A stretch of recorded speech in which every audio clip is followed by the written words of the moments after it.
আপনি চাইলে এখন থেকে মেসেঞ্জারের রিংটোন আপনি চেঞ্জ করে নিজের ইচ্ছামতো রিংটোন দিতে পারবেন। সেটার জন্য আপনার চলে যেতে হবে মেসেঞ্জার অ্যাপে। আমি প্রথমে মেসেঞ্জার অ্যাপে চলে গেলাম। অ্যাপে যাওয়ার পর 3 ডটে ক্লিক করবেন। উপরে কর্নারে যে 3 ডটটা আছে সেখানে ক্লিক করবেন। 3 ডটে ক্লিক করার পর আপনি এই যে এখানে দেখেন সেটিংস আছে, সেটিংস যে অপশনটা সেখানে ক্লিক করবেন। সেটিংসে দেওয়ার পর একটু স্ক্রল করে নিচে যাবেন। স্ক্রল করে নিচে যাওয়ার পর এই যে এখানে লেখা আছে দেখেন notification and sound. Notification and সাউন্ডে ক্লিক করবেন।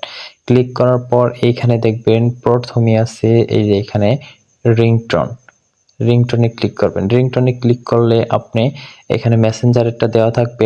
তারপর আপনি এখানে স্ক্রল করে এই অনেকগুলো রিংটোন থাকবে, সেগুলো থেকে আপনি ইচ্ছামতো যেটা আপনার পছন্দ হয় সেটাই আপনি এখান থেকে দিয়ে দিতে পারবেন। এইভাবে ক্লিক করে এভাবে ক্লিক করে দিয়ে দিতে পারবেন।